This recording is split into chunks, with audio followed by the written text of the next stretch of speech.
Del Evangelio según San Mateo. Los 11 discípulos fueron a Galilea, a la montaña donde Jesús los había citado. Al verlo, se postraron delante de él. Sin embargo, algunos todavía dudaron. Acercándose, Jesús les dijo: Yo he recibido todo poder en el cielo y en la tierra.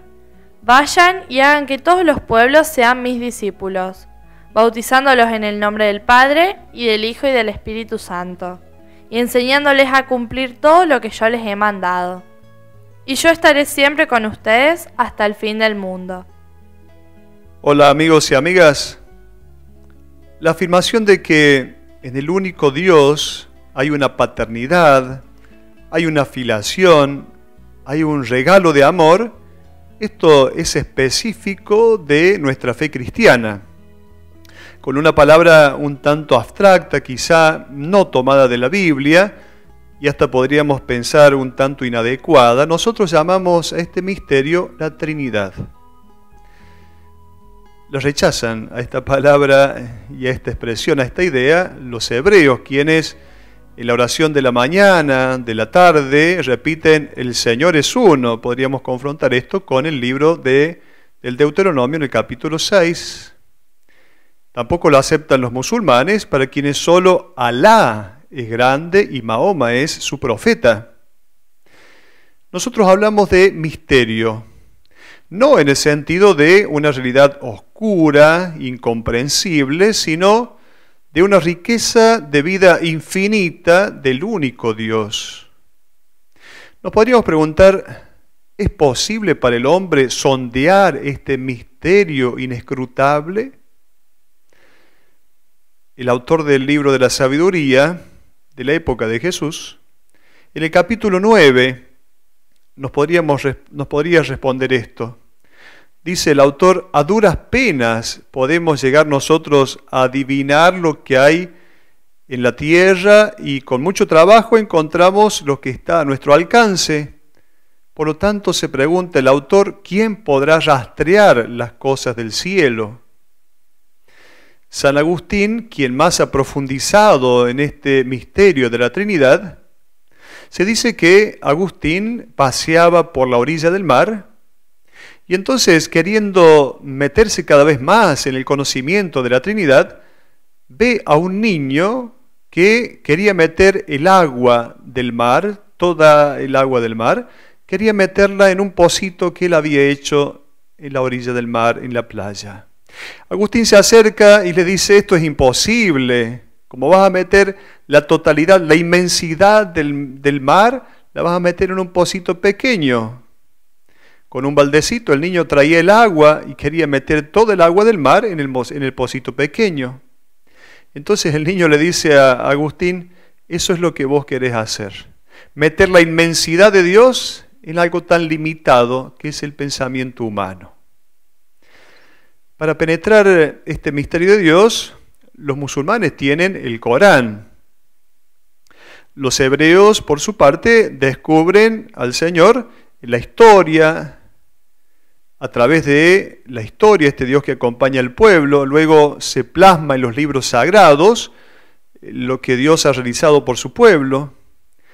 Para los cristianos, el libro que abre este camino hacia el descubrimiento de Dios es Jesucristo. Él es el libro. Podríamos decir que es el libro abierto a golpes de lanza. Es Jesús, es el Hijo de Dios. Desde la cruz nos revela al Padre y al Espíritu. Por eso esta identidad de Dios, que Dios es amor, se revela en el acto de amor más grande de Dios, que es Jesús entregado, crucificado. Vamos a ver un poquito el Evangelio de hoy que acabamos de escuchar. Nos dice que los 11 fueron enviados a Galilea por Jesús. Jesús les dijo a los 11 que fueran a Galilea, que allí lo iban a ver.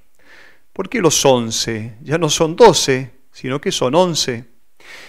Es una comunidad herida, es un grupo herido. Falta Judas. ¿Qué le pasó a Judas? Judas no es el traidor. Es el que lo entrega a Jesús, no el que lo traiciona, es el que lo entrega. Judas piensa que es mejor sacrificar a Jesús para mantenerse fiel a lo que él ha aprendido, a lo que a él le han enseñado. Judas no se dejó convencer por Jesús, no dejó cambiar su pensamiento por Jesús. Quedó atrapado en sus tradiciones, en lo que él había aprendido, de quién tenía que ser el Mesías. Entonces este Jesús podría ser peligroso, había que sacarlo del medio. No tenía mala intención, pero se equivocó por tener el corazón y la mente cerrados. Estos 11, estos discípulos, son una comunidad frágil, un grupo frágil, que el Evangelio de hoy también dice que algunos de ellos todavía dudaron. Tenemos que saber que la duda está en la dinámica de la fe. Dentro del acto mismo de creer, nosotros dudamos. Esto es la comunidad cristiana. No solo aquellos discípulos son esta comunidad herida, esta comunidad frágil, también nosotros tenemos que vernos reflejados en ellos. Les dice Jesús que vayan a Galilea, que allí lo van a ver. ¿Por qué los envía a Galilea? Si él muere en Jerusalén, en la Pascua se da en Jerusalén. Porque en Galilea Jesús lleva adelante su vida pública. Es allí en Galilea donde dio a conocer la misericordia del Padre a través de los gestos de misericordia. Es ahí en Galilea donde curó los enfermos, donde devolvió la salud a aquellos que la necesitaban, donde devolvió la vista a los ciegos. Es ahí en Galilea, ahí donde llevó adelante Jesús su actividad pública, sus obras de misericordia. Y es ahí donde ellos tienen que entrar, en Galilea, entrar en el corazón misericordioso de Jesús, para entonces hacer esta experiencia de quién es Dios. Entrando en el corazón misericordioso de Jesús pueden saber quién es Dios. Pero es necesario ir a la montaña. La montaña no es un lugar físico, es un lugar teológico. En el lenguaje bíblico, la montaña significa el lugar de las revelaciones de Dios. El lugar en donde el hombre puede recibir los pensamientos de Dios, abrirse a los pensamientos de Dios. El escritor del Evangelio quiere demostrar esto, quiere hacernos ver que es necesario una experiencia de Cristo, una experiencia fuerte de Cristo, asimilando el mensaje, para que entonces podamos estar capacitados para la misión. Solamente desde una experiencia fuerte de Cristo estamos capacitados para la misión que Él nos encomienda como discípulos suyos. El Evangelio de Marcos habla de algunos montes, de algunas montañas. Vamos a nombrar 3 de ellas. La montaña o el monte de las bienaventuranzas. Las bienaventuranzas Jesús nos da a conocer en el Evangelio de San Mateo. Se dice Jesús subió a la montaña y ahí aparecen entonces las 8 bienaventuranzas que nos da a conocer. Las bienaventuranzas son el programa de felicidad que Jesús propone a sus discípulos. Es necesario que nosotros asimilemos ese programa de Jesús, un programa de vida feliz, de hombre realizado. Finalmente, las bienaventuranzas que Jesús ha vivido son la propuesta para cada discípulo suyo. Finalmente, las bienaventuranzas nos están diciendo que hay más alegría en dar que en recibir. Es el programa de Jesús, la propuesta para ser felices. Es necesario subir al monte para asimilar esa propuesta de Jesús. Luego, el otro monte teológico es el monte de la transfiguración, la metamorfosis, la transfiguración. ¿Qué significa la transfiguración o la metamorfosis? Lo que aparece como un simple gusano, luego es una mariposa. A Jesús lo vemos como servidor, con un delantal puesto. Bueno, este delantal de Jesús, esta es su vestidura real. Lo que a los ojos de los hombres parece una derrota y una pérdida, a los ojos de Dios es una ganancia, verdaderamente es justamente la gloria. Tenemos que subirnos al monte para poder ver esto. Si no subimos al monte, no podemos ver en el servicio la gloria del hombre, justamente desde Dios. Luego el otro monte, el monte de la distribución de los panes. Y no hablamos de multiplicación de los panes, sino de distribución de los panes. Dios ha creado todas las cosas para que los hombres puedan tener acceso todos a esas cosas que Dios ha creado. Nosotros somos administradores, no somos dueños. Cuando alguien se cree dueño, entonces este milagro de la multiplicación, o mejor, distribución de los panes no se puede dar. Lo mío no siempre es para mí. Aprender esto es necesario, pero es necesario primero subir al monte para hacer esta experiencia, para aprender esto, para asimilar el pensamiento de Jesús. Continúa el Evangelio diciendo que los discípulos se postraron delante de Jesús. ¿Por qué se postraron? Para adorarlo. ¿Por qué? Porque reconocen en Jesús al mismo Dios y reconocen en la propuesta de Jesús una propuesta que viene de Dios para hacerlos realmente felices. Luego Jesús que le dice a sus discípulos, vayan. Vayan no es un permiso, es un imperativo. Como cuando finaliza la misa, el presidente, el que preside la Eucaristía, dice, vayan en paz. No es un permiso, es un envío misionero. Vayan, pónganse en movimiento. La finalización de la liturgia es el inicio del compromiso misionero. En Israel esto no existe. Israel no tiene conciencia de ser un pueblo misionero. Israel espera que los demás pueblos vengan a postrarse delante de Yahvé, adoren a Yahvé, pero ellos no se sienten enviados a proclamar a los demás las maravillas de Dios. Ellos esperan que los demás pueblos vengan a adorar a su Dios. En el año 1997 se promulgó el Catecismo de la Iglesia Católica, el último catecismo oficial que nosotros tenemos. En ese catecismo podríamos decir que en el trasfondo de la estructura de ese catecismo está este Evangelio, donde aparecen 4 verbos, podríamos decir, conocer, celebrar, vivir y orar. Jesús va a decir a sus discípulos, hagan discípulos. Envía a sus discípulos a hacer discípulos. ¿Qué significa hacer discípulos? Hacer conocer su enseñanza, hacerla conocer. Y aquí entonces está el credo. Ciertamente no es un conocimiento teórico. La fe no es solo un conocimiento teórico.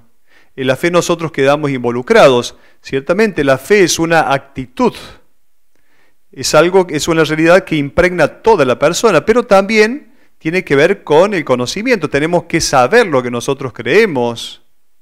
No se trata de solo pensar que la fe es conocimiento, pero la fe es también conocimiento. El amor y el conocimiento van de la mano. Un muchacho y una chica que se han puesto de novios, se conocen y se aman, y el dinamismo es ese. Mientras más se conocen, ese conocimiento lleva a un mayor compromiso de amor. Y a su vez, ese amor lleva a querer conocer más a la persona amada. El conocimiento y el amor van de la mano. Aquí está entonces el credo. Con esta estructura que sabemos que tiene el credo, tiene una estructura trinitaria. Creo en Dios Padre, la acción del Padre. Creo en Jesucristo, la acción del Hijo. Creo en el Espíritu Santo y la obra del Espíritu. Todo el credo está apoyado sobre 3 patas y entonces podríamos decir, esta es la obra de Dios. Luego manda a bautizar. Bautizar. La palabra bautismo significa sumergir hasta el fondo. Bautizar en el nombre de la Trinidad. Sabemos que en las primitivas comunidades cristianas al principio se bautizaba en el nombre de Jesús. Luego surgió la fórmula trinitaria en la segunda mitad del siglo I, pero inicialmente era en el nombre de Jesucristo. Y entonces sumergirse en la Trinidad significa sumergir a los hombres en el amor de Dios, que se puedan meter en ese amor de Dios. En el catecismo aparece toda la dimensión celebrativa. Sabemos que bautizar luego se expresa a través del sacramento del bautismo. Toda la dimensión celebrativa y entonces aquí aparecen los 7 sacramentos. Luego Jesús va a decir a sus discípulos que enseñan a vivir lo que Él nos ha mandado.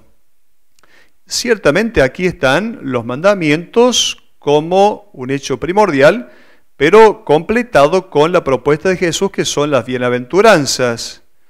No podemos quedarnos solo en los mandamientos. Las bienaventuranzas son la propuesta de Jesús. Finalmente, tenemos que saber que el mandamiento de Jesús es el mandamiento del amor. Si nosotros queremos saber a qué nos ha mandado Jesús, qué nos ha mandado a vivir, nos ha mandado a vivir el mandamiento nuevo del amor. Luego Jesús dice, yo estaré con ustedes todos los días hasta el fin de los tiempos. Por lo tanto, aquí se desarrolla la oración, este Jesús que está con nosotros, la oración, Dios está con nosotros, y entonces este Dios que está con nosotros manifestamos esta presencia de Dios en la oración cotidiana, la oración diaria.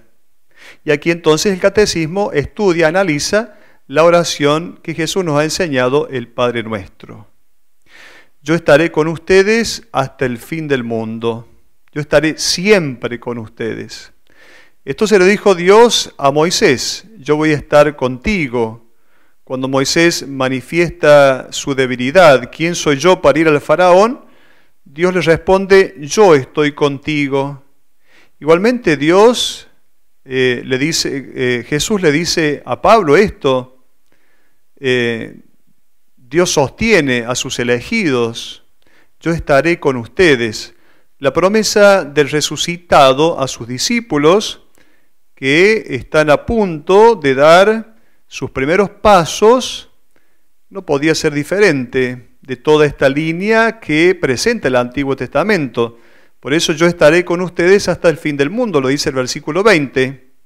Termina así justamente como había empezado el Evangelio de Mateo. El Evangelio de Mateo empieza con una referencia al Emmanuel, el Dios con nosotros, nombre que está presente en este Evangelio. Jesús está con nosotros, había sido anunciado por los profetas, el Emmanuel. Dios está con nosotros, Jesús nos promete su presencia. Yo estaré con ustedes todos los días hasta el fin del mundo. Hasta la próxima.